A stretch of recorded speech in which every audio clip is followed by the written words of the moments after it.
Commander! Ayop ka? Sinong commander ka? Lucas!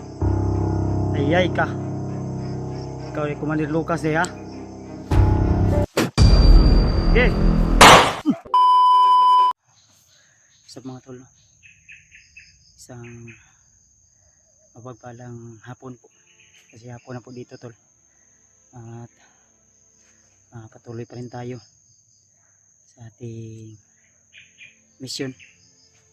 At pahinga muna ako tol, no? Dito sa area. So alerto pa rin tayo. Gawa ng hindi pwede na maging kampante tayo sa bawat hakbang natin at bawat dinadaanan natin na area, dahil yung area na ito ay sobrang napakalapad at napakalawak at may mga nababasa din tayo na parang nadaanan ko daw yung nadaanan ng ibang nating kasamahan. Siguro po, pero di natin alam dahil yung mga area po ay magkaparehas lang po yung mga damo at puno na minsan ay akala natin ay doon po dumaan yung mga kasamahan namin, no? So may mga nakita po akong bakas ng mga paa na bago lang po, kaya alirto pa rin ako dahil may mga kalaban tayong napatay kanina, napaslang kanina. Yun ay mga bandidong grupo pa rin na laging gumagawa ng kasamaan dito sa kabundukan. Kaya pahinga pa rin tayo tol. Kailangan natin magtipid ng bala dahil yung mga bala na nakukuha ko sa mga bandido ay hindi masyadong marami, pero tipid lang tayo tol. Kung kailangan natin gumamit ng baril, eh doon natin gamitin. Pero kung hindi naman at kaya naman nating gamitan ng orasyon o silent kill upang mabali yung liig, ay tirahin lang po natin. So i-share nyo po ang video na ito tol, lalong lalo na sa mga kasamahan ko na mga hunter, sila Julio at Dave, si Brad Pidot at si Brad Dre. So kanina naghahanap ako ng signal pero sobrang hina talaga at di ako makatawag, kaya hanap ako ng paraan tol upang makita natin sila o makontak natin sila. At please tol, pag nagputok dun sa may dalawang putok ng baril tol.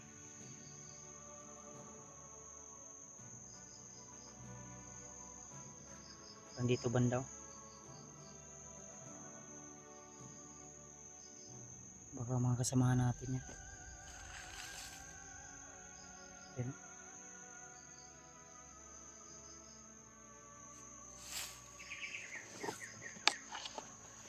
Hindi natin alam kung kasamahan natin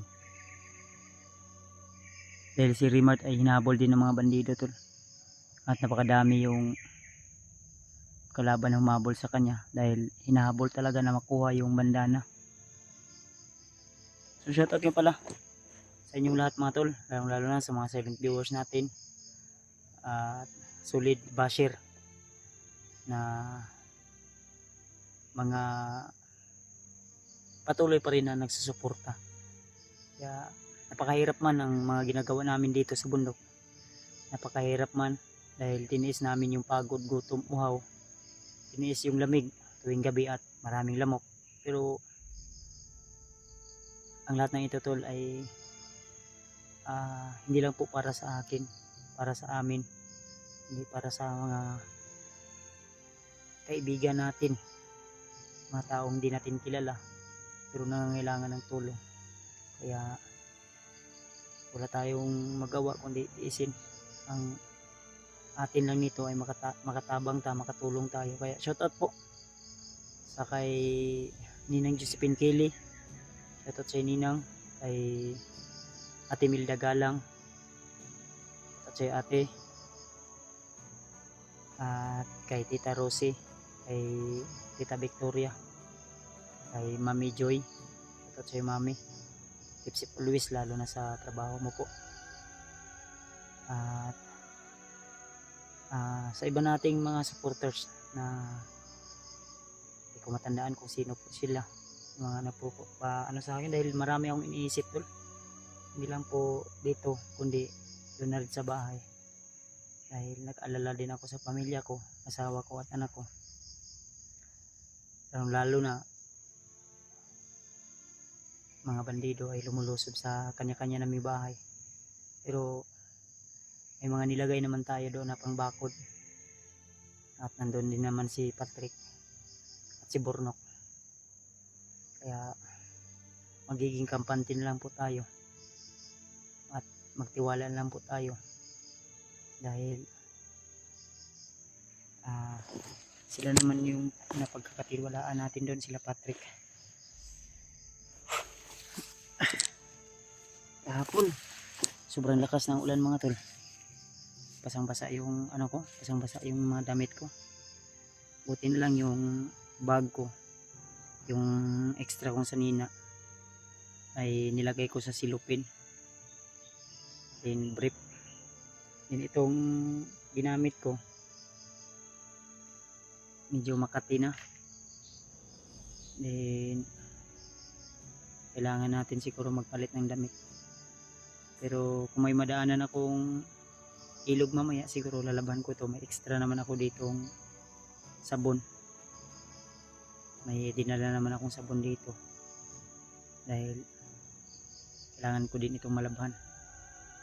Gawa lang, paulit-ulit na lang natin itong ginagamit at nababasa sa pawis. Kahapon sobrang basa ko nga kahapon, may boses ako naririnig to. Napupuyat talaga ako at napapagod talaga tol, pero lumalaban pa rin ako, gawa ng ramdam ko po yung mga pagmamahal at pag-alala nyo sa akin. Pero asahan nyo tol, hindi ako magpapahuli sa kanila, at sana matagpuan din natin yung iba nating kasamahan. Hinahanap ko rin sila AG, sila Jipot, dahil sabi ng ibang supporters natin na nakita daw ako. Ang problema lang, di ko sila napansin gawa ng malakas yung ulan, at ang focus ko ay doon talaga sa kalaban. Kaya patawad po, pasensya po kung di ko sila napansin, dahil iba talaga tol kung nandito ka sa bundok at may kalaban ka talagang kaharap. Kailangan mo talaga mag-focus, dahil yung sa harapan mo hindi lang yun ang nandoon, may sa likod din. So, gaya nito ngayon, habang nagsasalita ako sa inyo, tinatalasan ko pa rin yung pandinig ko, at parang may paket sa bundok na motor. Sana marinig nyo tol, gumamit po kayo ng mga malalakas na headset. Ayun. Pero sa kabilang bundok yun siguro, kasi minsan may mga nakikita akong parang dinadaanan ng mga motor. Maliit lang siya na daan tol, pero nadadaanan ng motor, maliit lang siya na daan. Ayun, no? Suban daw, parang doon.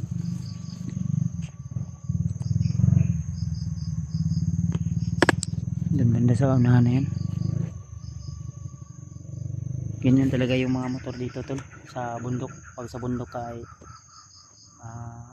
mga motor ay bura-bura, o di kaya malalaki yung tambutso, dahil pang bundok. Kasi pag hindi malaki yung tambutso, parang hindi makalabas agad yung hangin sa makina, at klase-klase yung maririnig nyo dito na hayop. Hindi lang huni ng ibon, kundi huni din ng mga kulisap o mga insekto. Kaya habang ako ay nagsasalita sa inyo ngayon, ay yung pakiramdam ko, tinatalasan ko pa rin mga mata ko, pandinig ko. Kasi kung nandito ko talaga sa bundok ay hindi pwede na maging mahina ka talaga. Dapat magiging kabisado ka at alamin mo ang bawat dinadaanan mo. Hindi pwede magkamali ka ng hakbang. Kailangan mo maging isang mabangis, at hindi lang mabangis kundi matalino at may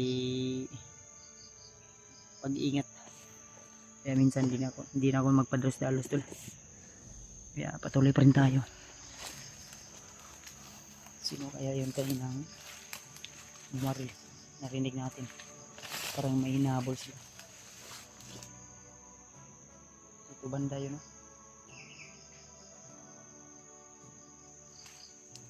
May tao sa nahan tol.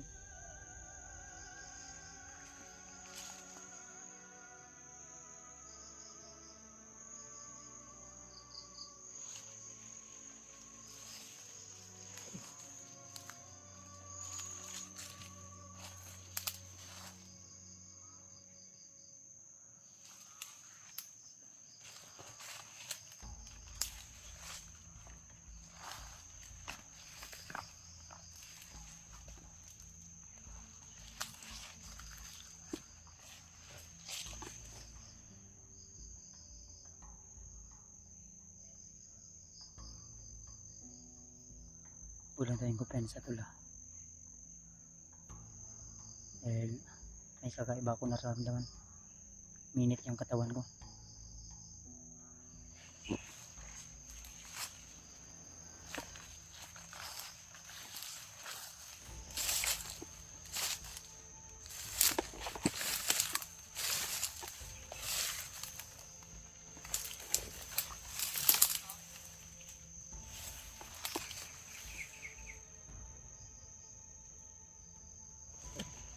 Tao sa nahan.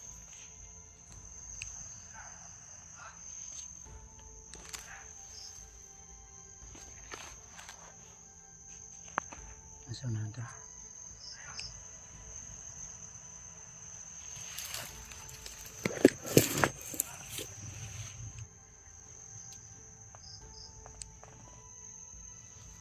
Ito banda may dumaan. Hindi ko lang talaga nakuha na ng kamera talaga. Pero may dumaan dyan, dalawa yata yun. Papunta dito tol. Kaya kailangan natin mag-ingat. Dahil kakaiba yung nararamdaman ko.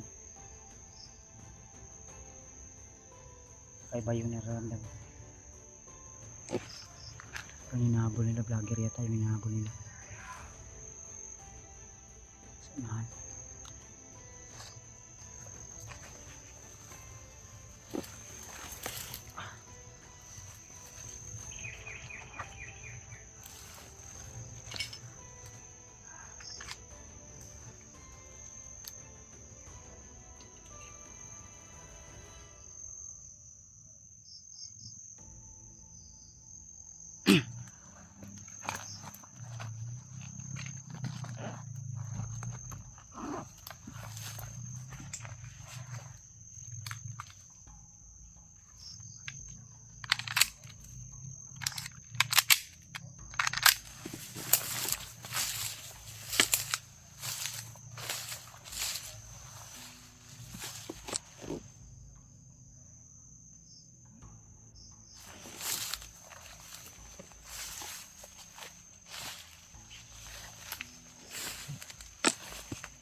Boses tol.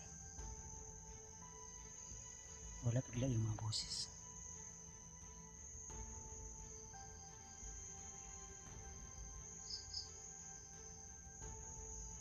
Baka nasa unahan nagtatago lang.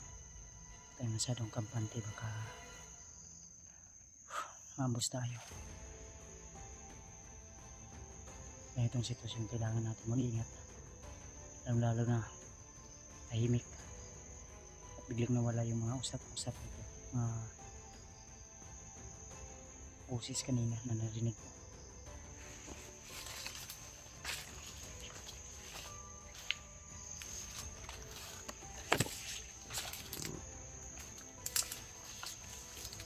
Yung kanina siguro na narinig ko.